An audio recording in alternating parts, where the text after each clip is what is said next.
Look who we have here. There's Lala Bright, invited her friend, and my friend John Carpenter, well-known talent, researcher, author of one of the best books on near-death experiences I've ever read, Thank you. and a hypnotist that is done all sorts of regressions. He's a therapist, and just very, very happy that we worked out all the kinks and got him in here with us. John, welcome.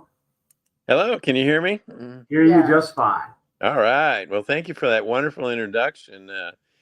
I love that book. I mean, I didn't know it was going to turn out so nice until I put it all together, and wow. Yeah, it really is powerful. Just so can I tell you, I just be honest, I read it. There were many times I really got emotional, John. I had tears in my eyes, a lump in my throat, and it just really is impactful. You're a beautiful writer. Well, when you have good material, it makes it easier. Indeed it does. So, and you've been a good friend of Lala. Early on, you were her friend on Facebook, so I bet she's got some questions for you. Well, I wanted to ask how you got into what led you into this field. Wow. Well, it started when my brother got a book, and I was in 8 years old, by Donald Kehoe, something about the reality of UFOs. And of course, I'm thinking flying saucers, cool, man. And I'm trying real hard to read this book because words like hover, I don't know what that is as a third grader. But I forced myself to read it because I was finding that he was reporting flying saucers like newspaper accounts, not like fiction. And I thought, you mean this stuff is real? And so anyway, make a long story short, I always followed the things. I even have the original Look magazine, 1962, with Betty and Barney Hill on the cover, about their experiences. And Travis Walton and I are pretty close to the same age, and I remember when that happened for him. And it's just all this stuff. And so then what happened in the mid 1980s? Bud Hopkins' book Missing Time came out, and then Intruders. And Whitley Strieber had Communion, and those books were kind of big sellers. And so I was reading them, and I realized, whoa, wait a minute. They're using hypnotists. And I was trained in hypnosis in 1980. I'm thinking, I could do this? Nah.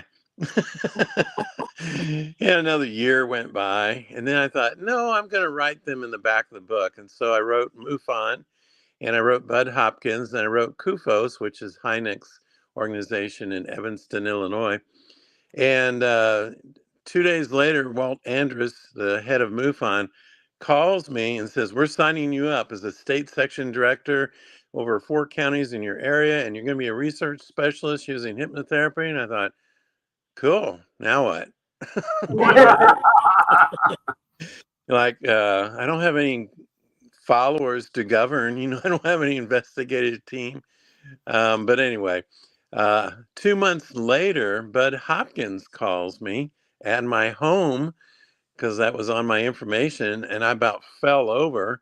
Here's this famous author calling me at home, and we talked for an hour about hypnotic techniques.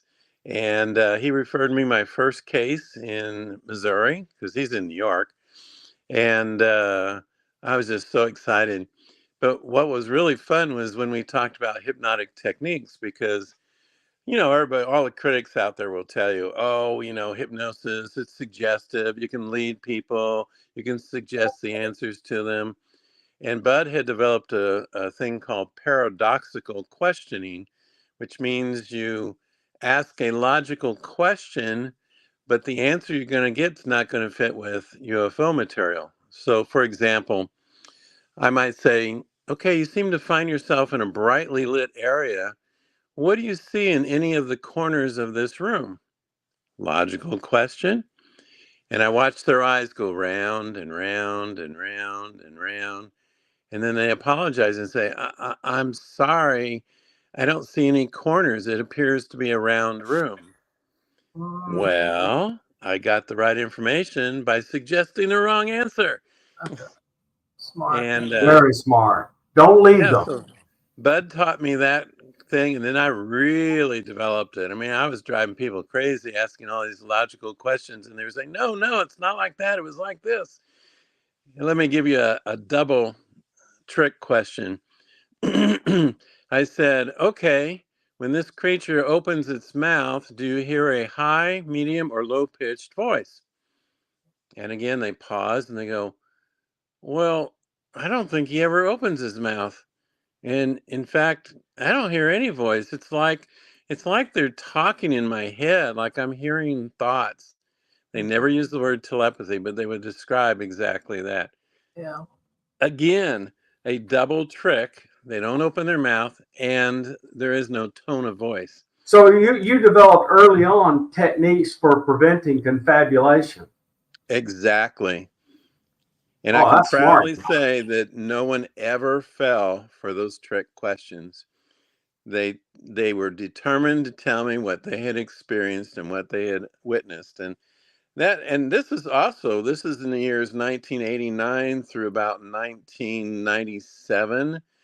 And back in 1989, you're lucky if Unsolved Mysteries on TV had one UFO show per year. There was no cable programs on UFOs. There was no T-shirts with little aliens on them. X-Files didn't even come out until early 90s. I'd already done a whole bunch of years of research. And the only thing out there would be maybe Bud Hopkins' book that might have a drawing of an alien. So I was really doing research at a time when nobody knew about little gray aliens or what they were supposed to look like. Mm-hmm. Was there something they all had in common that they would say, either an experience they had or a type of being that they saw? The thing that really put chills in my whole body, it was when they would see those big black eyes, because they would gasp and they would like almost break into tears, and they would say, oh my God, the eyes, the eyes. Oh, I can't, oh no. And it just terrified me because you could tell they were reliving a horrifying moment when these eyes were staring at them. But then in the next moment, they get real relaxed and calm. And it almost made me fall over. I thought, what happened? So I said, well, what's happening now? And they said, I don't know, but the eyes just calmed me. Mm-hmm. Aha. Alien Xanax, that's what I call it. She calls it alien Xanax. Yes. She does. Yeah, works fast too. So that was common with her. So human spirits could often frighten her, but the non-human intelligences would smooth her out. She would indeed forget many of the experiences. Mm-hmm. So when we first got together, she first read for me, read my mother after her passing. Mm-hmm. And we began having discussions because I, as a scientist, I just am a naturally curious person. So I just began probing her experiences. And it was really clear to me after 2 or 3 days, I would not, like you, I would not lead her, but I would encourage her to tell me these things. And it was clear to me that she was recalling partial memories of her non-human intelligence interactions, including abductions, being part of the hybridization projects, and on and on. It was just pretty amazing. And she was having regular recall of fragments, but it always appeared to her that it was a dream. Is that common for people? Oh, yes.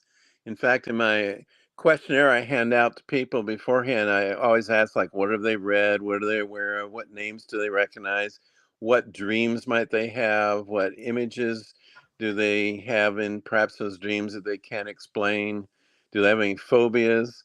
For example, I had 2 people who had phobias of falling up. How do you develop a phobia of falling up? Right.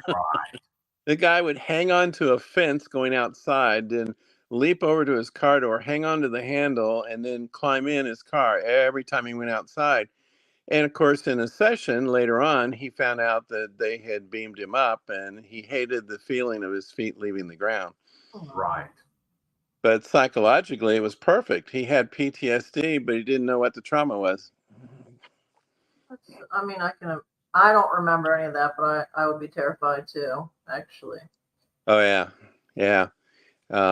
So it was just fascinating research, and it got to the point where I almost knew what was going to happen next, and because it was pretty I don't want to say routine, but there was a pretty common process that would happen from start to finish. So but here's the thing, that because a lot of people say, "Oh, it's terrifying. Oh, it was beautiful. Oh, it was spiritually uplifting. Oh, I never want to see them again. Oh, I'm so glad I was chosen." And it's like, wait a minute. When I did all these sessions, basically the same things happened in each one.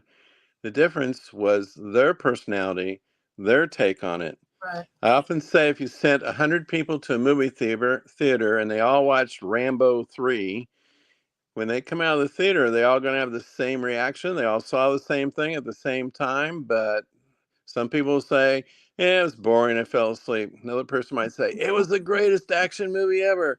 Another person said, "I forgot. I kind of got distracted." And, so, another person comes out and says, "That was a stupid movie.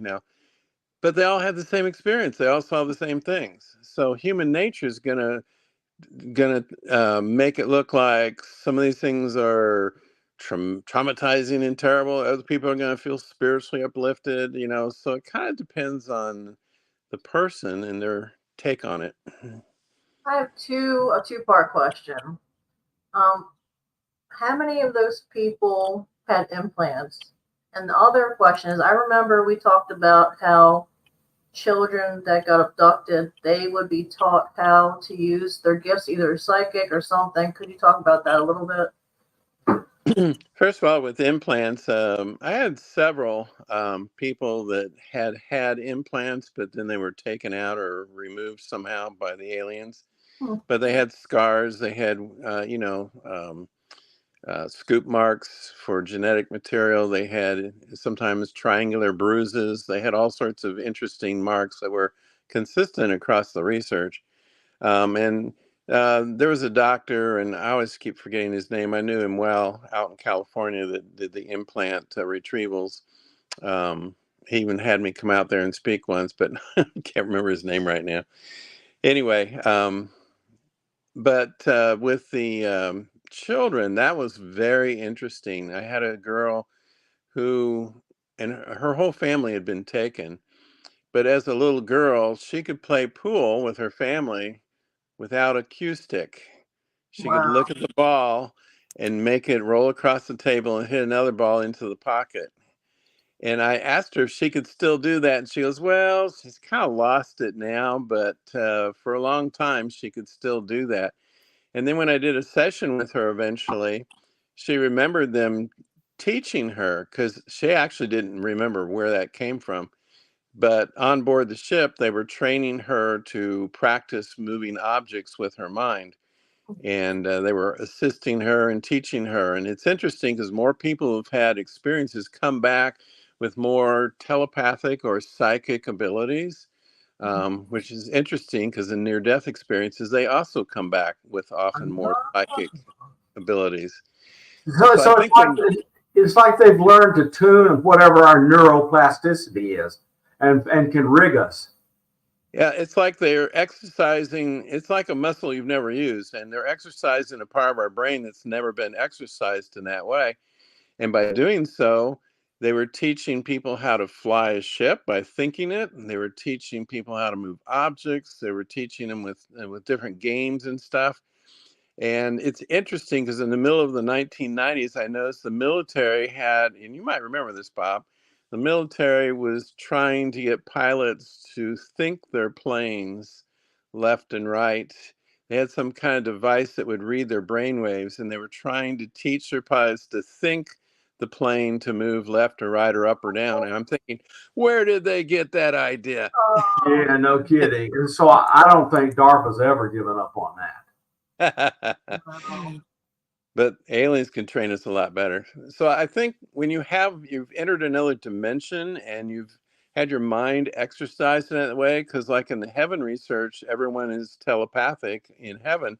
And so when you come back, that part's been exercised, and people are often more psychic or telepathic here back on Earth.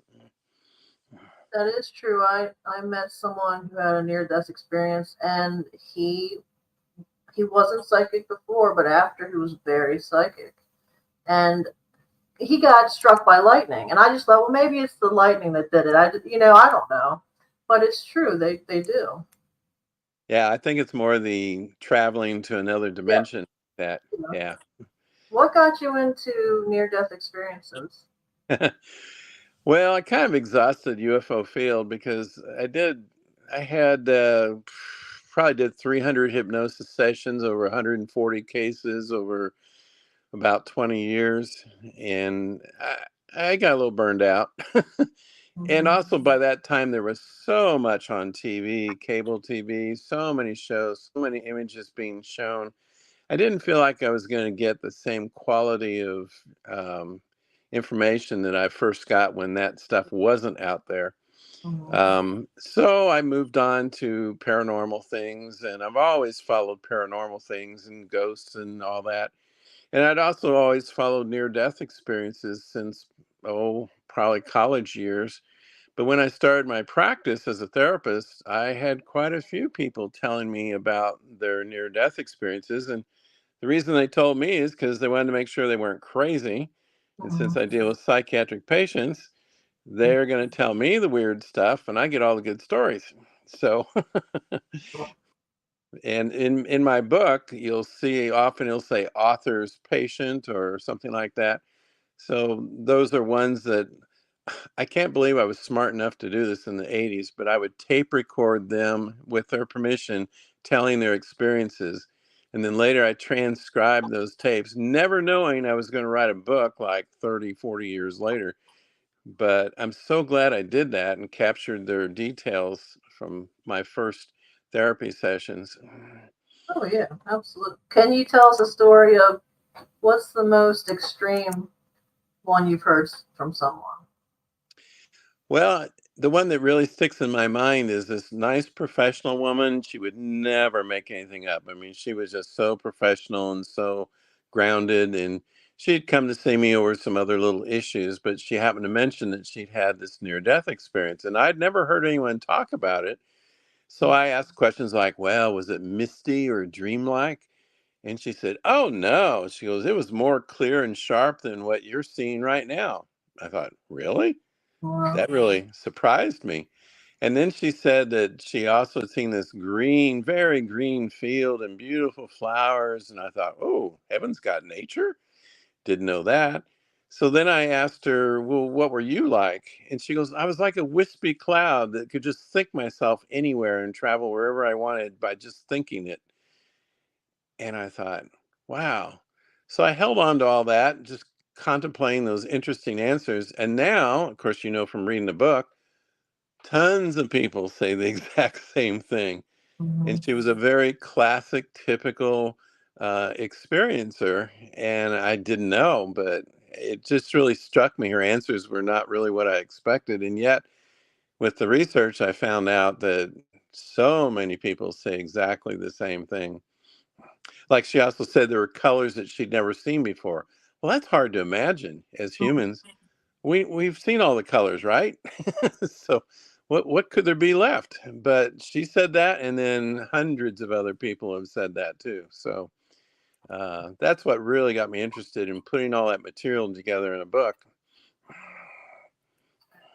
That's really interesting. So, in your interviews with people who have gone through abduction experiences, have you tried to do any kind of cataloging in any way, shape, or form of the types of things they saw, the beings?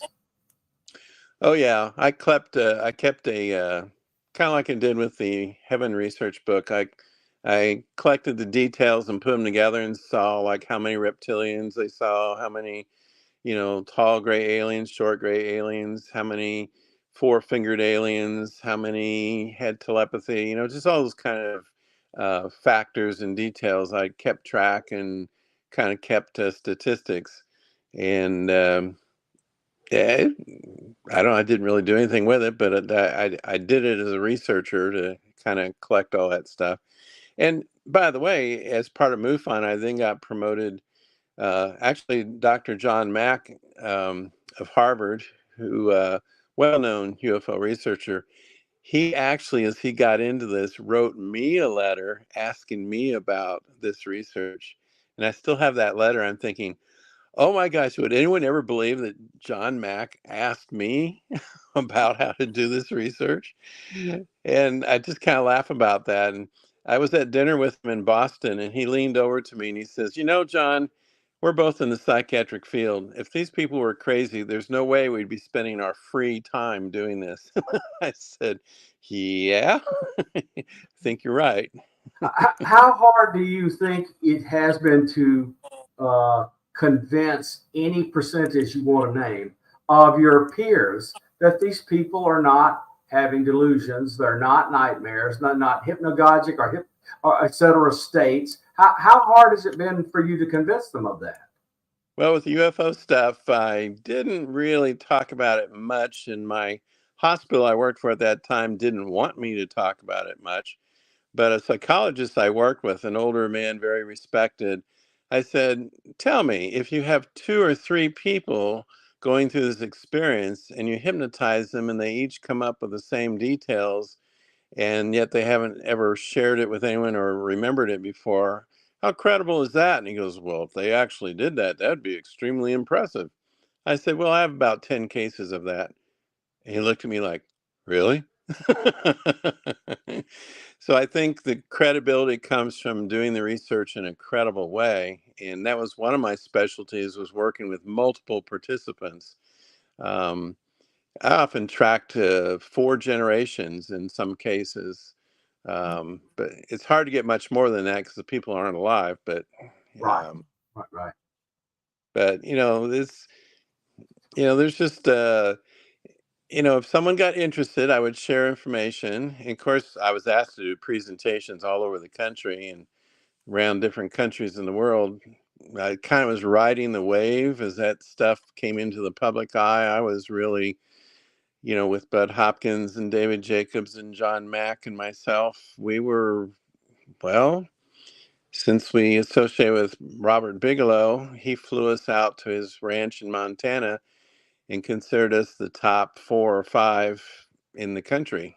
So I was keeping pretty good company in those days and part of some pretty big things, including even presenting to Robert Bigelow's private science panel, NIDS, or National Institute for Discovery Science in Las Vegas. I will tell you this, most people didn't reveal their identities that were on that panel, but I will tell you, because it's been 30 years now, Eon Stevenson, who was a psychiatrist who studied reincarnation in India. He was there. Jacques Vallée, which many of you may recognize that name in UFO research. He was also the French scientist which the movie Close Encounters modeled after, that French scientist in the movie. 2 astronauts who had walked on the moon, Apollo 14's Edgar Mitchell, and Harrison Schmitt, the geologist from Apollo 17, and several scientists from Los Alamos Labs. And the list goes on, but I didn't know all of them who were there, but the ones who identified themselves is amazing. They were tops in the field from around the world.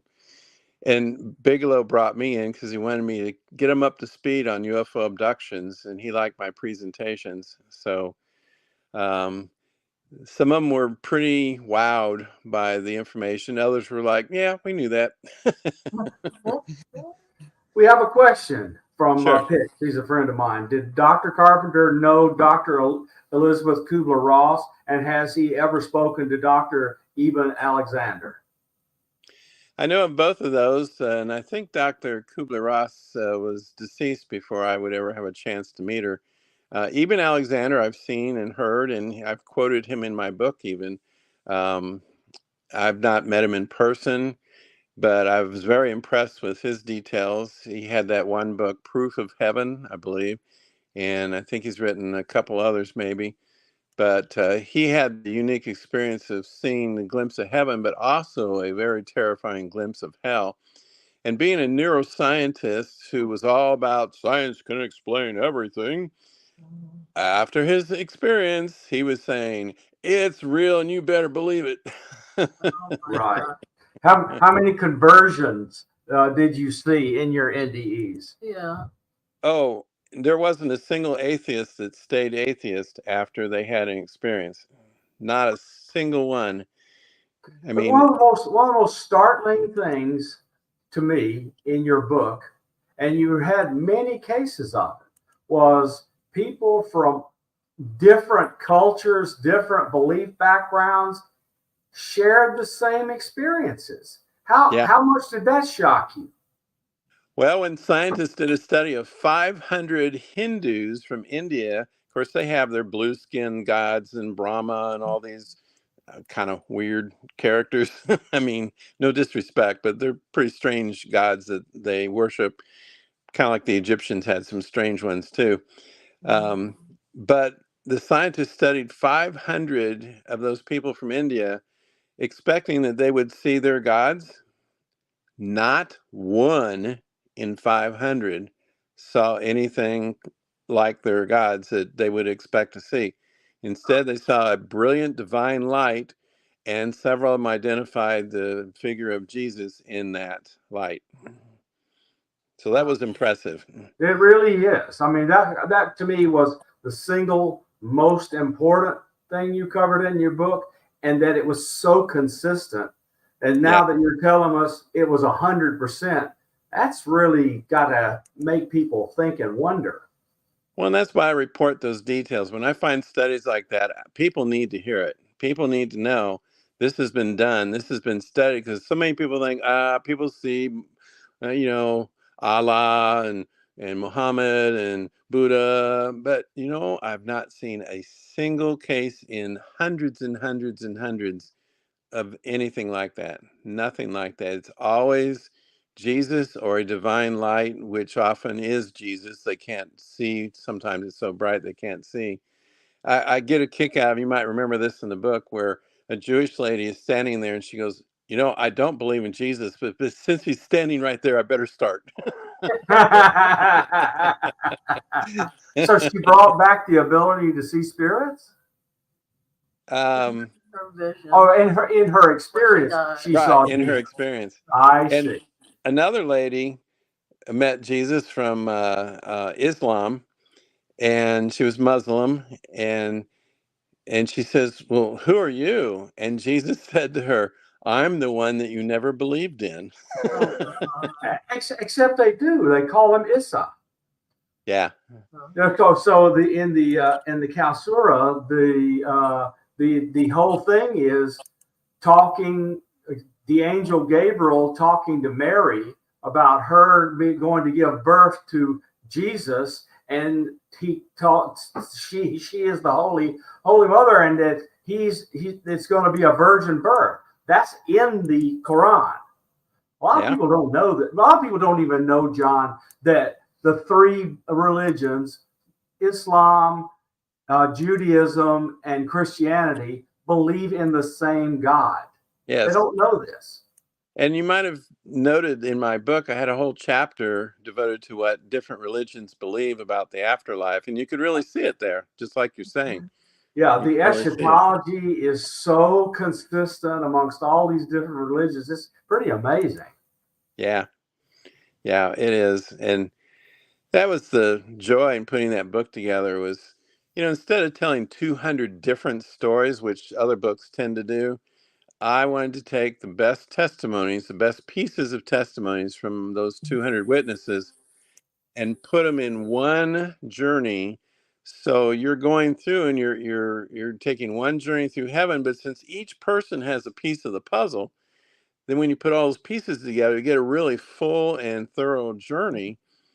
And for example, like when they see the gates of heaven, one person says, "Well, it looks like a giant pearl." Another person says, from another country, different age, says, "It looks like pearlescent icing."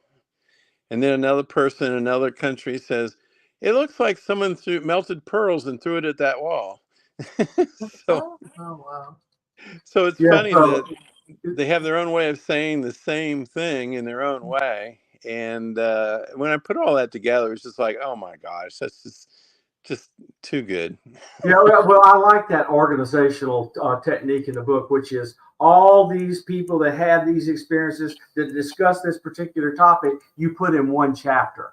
Yeah, Yeah, that's right. because that was a clever device and it worked. It really did. And like I said, I love my book as much as anybody because I didn't know it was going to turn out like that. Okay, so let me ask you this. I'm going to ask you a provocative question. Do you believe that others who have written these books about their NDE clients are covering that up since it's so consistent? Covering up. In other words, they're not mentioning this religious content, which almost surely a bunch of them came back and talked about. Oh, well, it's possible. Yeah. And I was very careful in my book not to put their opinions in there. I wanted just the facts. What did they see? What did they report? What details did they do? Because then they may have their own take on what they think it is. But I didn't want to do that. I wanted to just the facts, what did they see? And let everyone else come to a conclusion about what they think it is.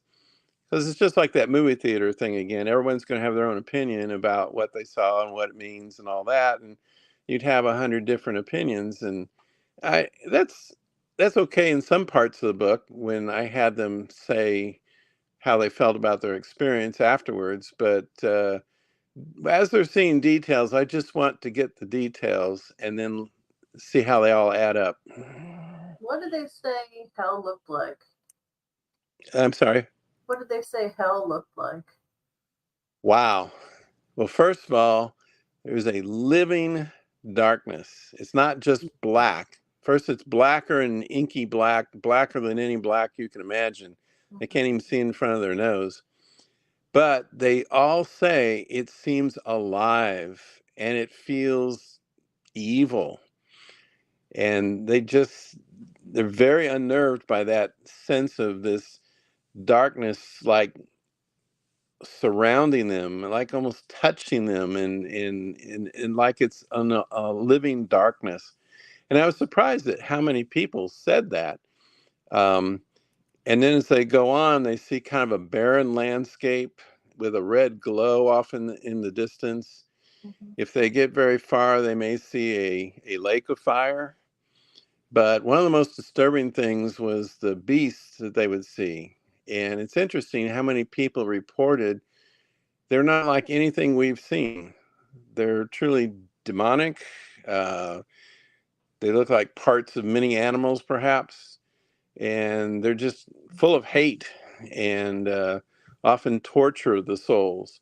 And it's sad because when they torture them, and you got to remember the person's already dead, so it's not like you're going to die. You're already dead, so it's like your soul is being tortured over and over and over, and it's like they would describe being pulverized into a puddle of goo and then all of a sudden reforming back into themselves and going through it again forever. And that gives people nightmares. I tell them, don't read that chapter at night. Do not read that chapter at night. You will have some very weird dreams. But it's also very consistent again, very consistent across those who saw things. So when was the last time you did a hypnotic regression? Oh, probably a couple weeks ago. I thought you hadn't stopped. Yeah. Well, with UFO stuff, I pretty much have, although I'd like to work with Lala there. Yeah, I know. So we'll talk to you about that offline because you may not be willing to do precisely what it is we feel we need. So we'll talk about it later. Okay. But anyway, I've tried not to kind of like advertise that I do that because I just don't want to really get back into it right now too much, just with anybody. I've been called up like with special cases or special referrals or something like that kind of like a expert consultant, that kind of role now. Because otherwise I wouldn't have any free time. I'd just be doing it all the time if people knew I did that. A lot of the coworkers I work with have no idea that I do that. So it's just something I don't really want to get back into at this point. 20 years of it was a lot. We got interested in the way Fowler had his hypnotist deal with Betty Andreas and Luca and Bob Luca. I met Bob once. I met them once. Yeah, that approach is of interest to us, and it would minimize your personal involvement because we have a goal. We have a goal, and that is find out everything that happened and document it. Tell the story just like it is, and I think you already understand. Your interest tells me you understand that it is going to be years of work writing all the stuff down that she's been through. Yeah, absolutely. So anyway, I do have a question. Have you heard of walk-ins where someone passes away and they wake up and they're a different person? They don't remember their family, so another soul kind of stepped in. I've heard about that. I haven't had any cases of my own like that, but I've heard about that. It's kind of freaky.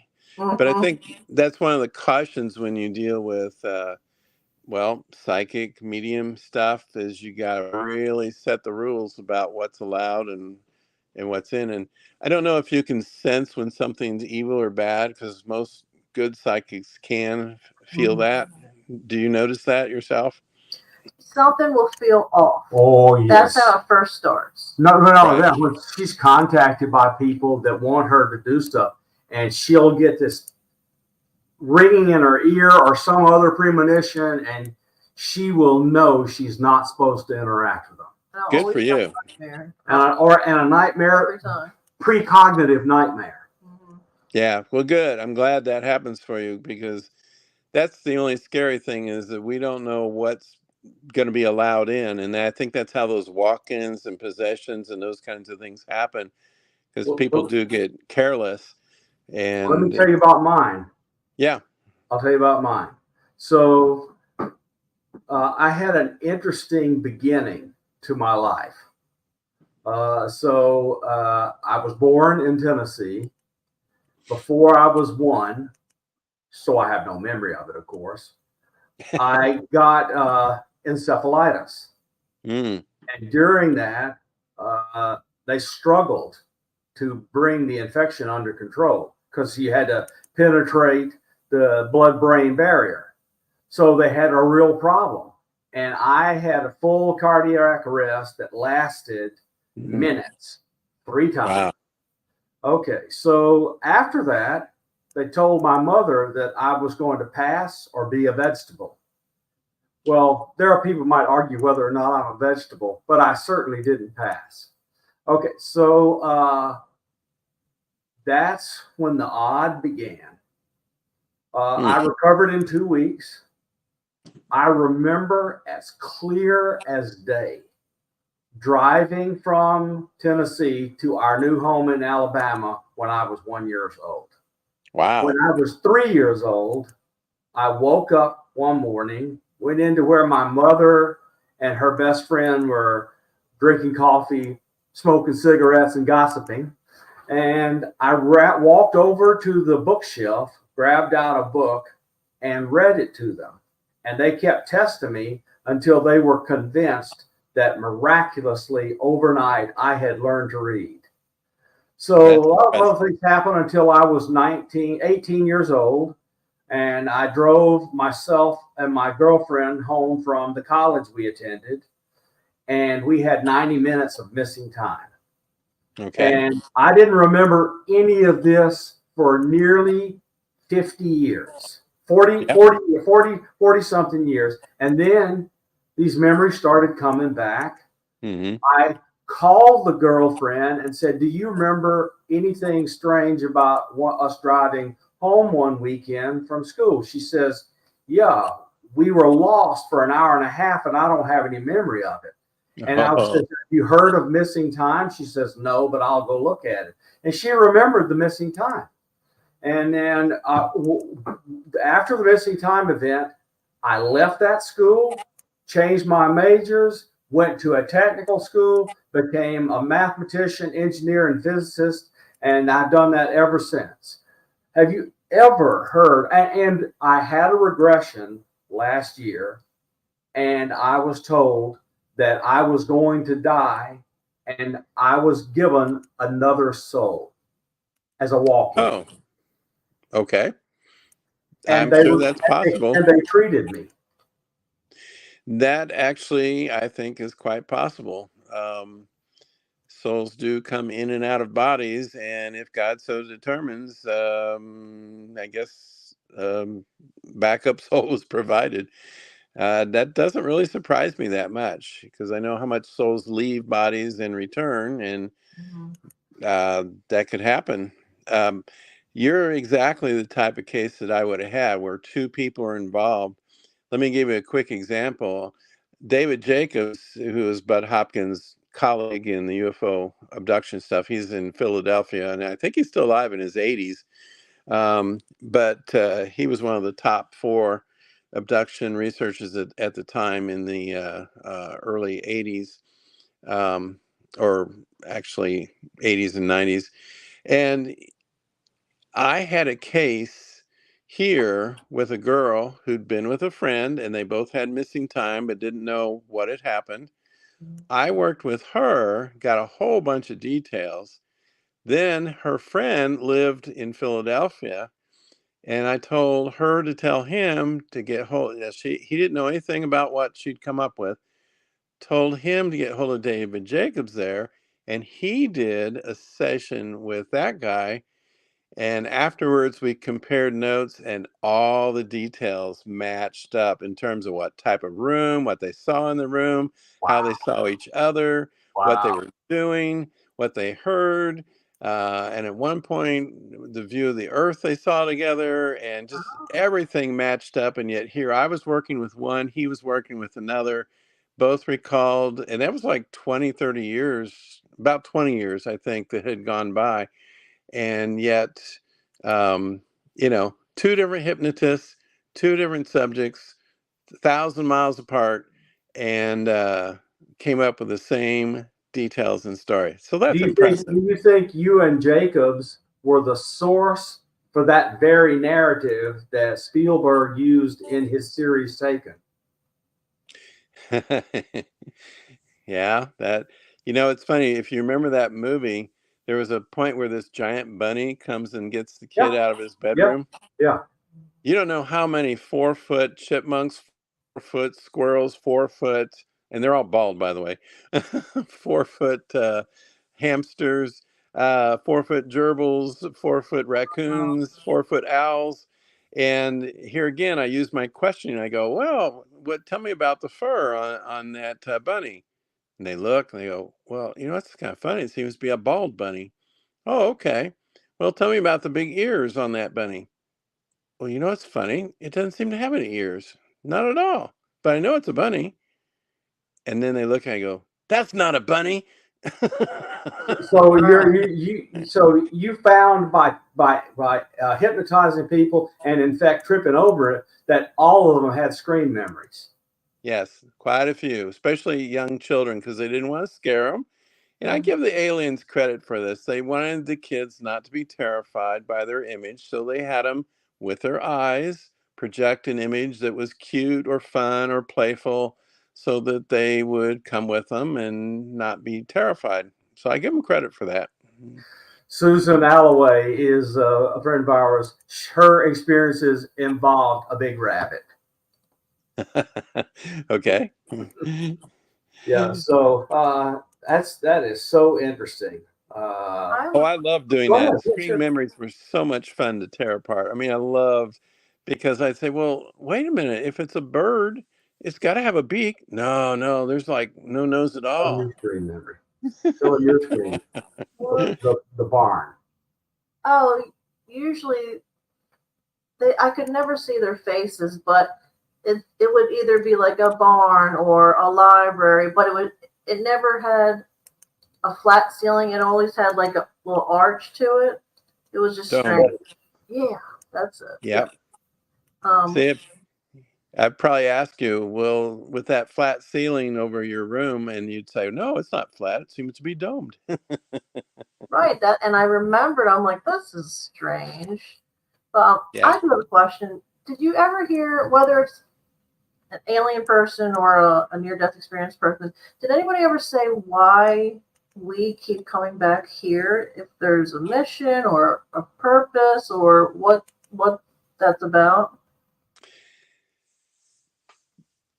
One girl got a lot of information from him. One question she asked him was whether they were gods or superhuman beings or something like that. And they said, oh, no, there's a supreme being, but we're just another race. So I thought that was an interesting answer.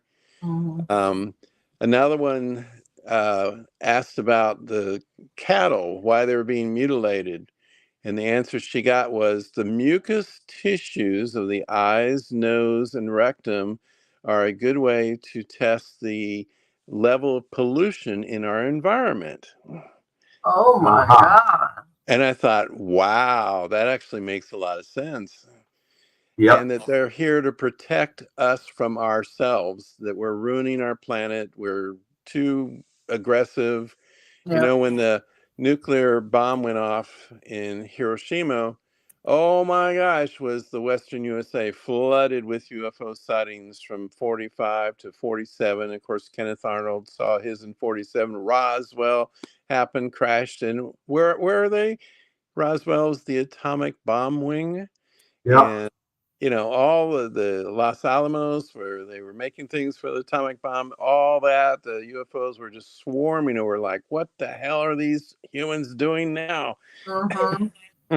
Yeah, I think it's interesting that their physics is probably different from ours, and things we were doing with these super high-powered radars appears to have really wrecked their good navigation systems in their crafts and caused them to crash. Well, Pretty amazing. There's one case where a lady had been abducted, but then the government, she's near a military base, and they were abducting her and trying to find out what she had learned because they were tracking the UFO that had come to her house right next to the base. And so they were taking her, and her name was Leah Haley, which that's not her real name, but she had written a book or two, probably 20 years ago. And that was my subject. And it's interesting to me what the government was trying to learn from her about her experiences. By the way, Linda Moulton Howe told me once, she goes, John, you don't have to worry about being harmed or harassed because you're doing their research. You're meeting with the subjects and getting information. And if anything, they'll be bugging your phone, which they did. They'll be listening to, you know, what you say at presentations. They'll be following and learning what you're learning. Well, And, you know, surely you had all of your patient records burgled. You had to have had a black bag job. yeah. I have my records all right. They've never left me. No, but they'll come in and steal them when you're not there. Well, I hardly know where they are. I mean, I figure that's pretty safe. If I lose them, how can they ask me where they are? Are you gonna write another book about near-death experiences? Or anything else for that matter. I don't know. That one that I put out covers a heck of a lot. I was going to say a hell of a lot, but that's kind of a play on words there.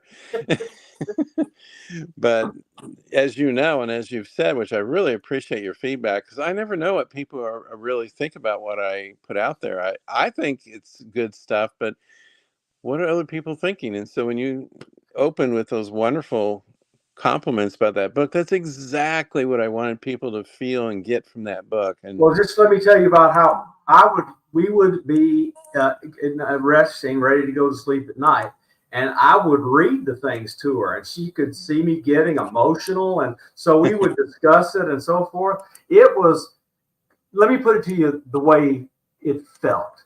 It was more like a Bible study than it was a reading a book. Yeah, I appreciate that. Yeah, it really is. It really is. if anyone doesn't believe in God or doesn't believe in heaven, I would just say you better you better start now.